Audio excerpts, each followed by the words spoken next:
जय हिंद दोस्तों, कैसे आप सभी। उम्मीद करता हूं कि सारे फिट और हेल्दी होंगे और मैं चंदन कुमार उपाध्याय आप सभी का स्वागत करता हूं अपने इस वीडियो में। दोस्तों, मैं आप सभी को अवगत करा देना चाहता हूं, भोपाल शहर में मैं हूं और यहां से अब मेरी ड्यूटी भोपाल शहर से यहां से समाप्त हो जाएगी। आने वाले दिनों में हम किसी और शहर में, किसी और क्षेत्र में, किसी और लोकेशन में तैनात हो जाएंगे। मैं आपको अवगत कराना चाहता हूं कि मैं 20 मार्च सन 2020 को मैं इस भोपाल शहर में आया था। आने के बाद बहुत मन में एक्साइटमेंट था कि अब यहाँ पे आने वाले समय में भोपाल में ड्यूटियाँ होंगी और काफ़ी सारी चीज़ें अपने जीवन में नया सारी चीज़ें करने का मौका मिलेगा।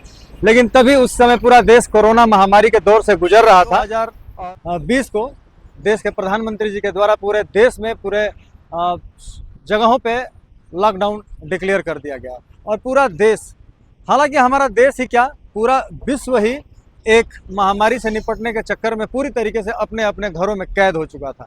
लेकिन फिर भी जो लोग ऑन ड्यूटी थे, उस समय दौर ये था कि घर में रहने वाले को ही ऑन ड्यूटी माना जाता था, लेकिन फिर भी हम लोग अपनी ड्यूटी पहुंच चुके थे।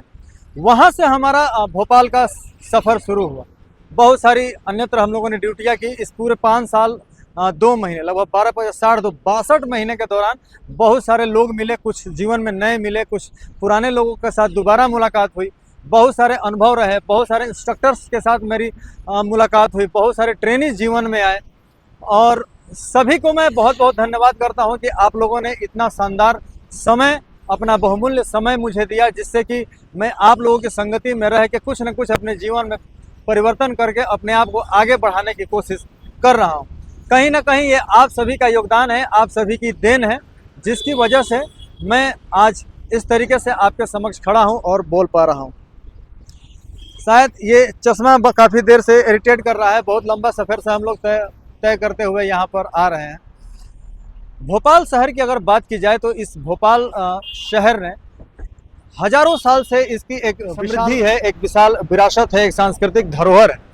राजा भोज से इनका काल शुरू हुआ। वंश के शासक राजा भोज क्या बसाया हुआ ये शहर है, जिसको कि भोजपाल के नाम से जाना जाता था। बाद में इसको भोपाल शहर के नाम से जाना जाने लगा।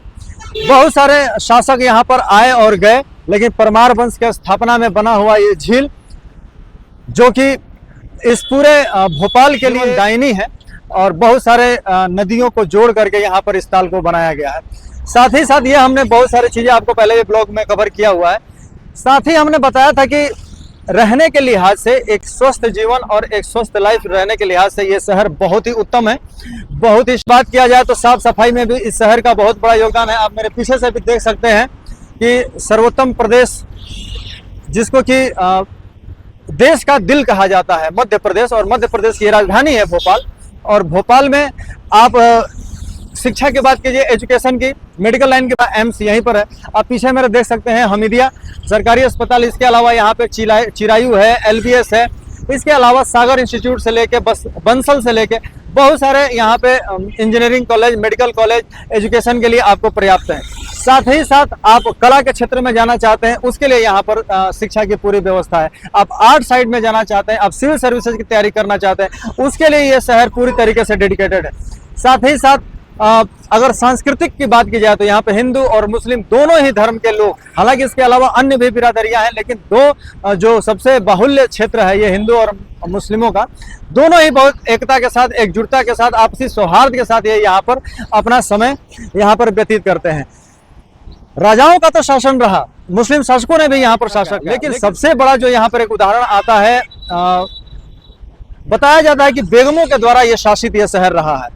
क्योंकि जिस तरीके से अन्य शहरों की बात की जाए जहाँ पे कि लोगों में एग्रेशन ज़्यादा है, लेकिन यहाँ पर हिंदू और मुस्लिम आपस में भाईचारे का मकसद ये रह जाता है, क्योंकि यहाँ पर महिलाओं ने बहुत ज़्यादा शासन किया। और पूरे सफ़र में, इस 5 साल का जो हमने सफ़र बिताया, इस पूरे सफ़र में ये हमारी बाइक रॉयल एनफील्ड, जिसको कि मैंने उत्तराखंड रानी बाग से लिया था, आज भी ये हमारे साथ में है।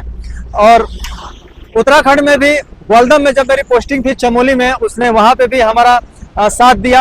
आज भोपाल में भी पूरे 5 साल साथ देके फिर अब अगले पड़ाव पर निकलने की तैयारी है। दोस्तों, इस भोपाल ने इतना कुछ दिया कि जब मैं भोपाल में आया था तब बाल मेरे पूरे काले हुआ करते थे, सब कुछ, और आप देख सकते हैं कि अब बाल सफ़ेद भी हो गए और सिर के बाल से लेकर दाढ़ी तक के बाल सफ़ेद हो चुके हैं। ये इन 5 साल, इस 6 साल के बीच के दौर है। मैं आपको अवगत कराना चाहता हूं कि फौज में कहा जाता है कि ये बाल धूप में नहीं पके हैं, ये ग्राउंड में पके हैं, और ग्राउंड में रहने से मिलता है अनुभव। और आने वाले समय में, आने वाले ब्लॉग में मैं यही अनुभव आप सभी के साथ साझा करूंगा कि किस तरीके से आप अपने जीवन में बेहतर से बेहतर करके, सुंदर से सुंदर प्रयास करके अपने देश के लिए, अपने राष्ट्र के लिए, अपने क्षेत्र के किस तरीके से आप बेहतर करके आप अपने जीवन में एक अलग मुकाम हासिल कर सकते हैं। तो दोस्तों, मिलेंगे फिर से। भोपाल का सफर खत्म होता है, लेकिन हमारा आपका सफर हमेशा चलता रहेगा। तो मिलेंगे फिर से किसी और शहर में, किसी और ब्लॉग में, किसी और दिन के साथ। तब तक के लिए धन्यवाद। जय हिंद।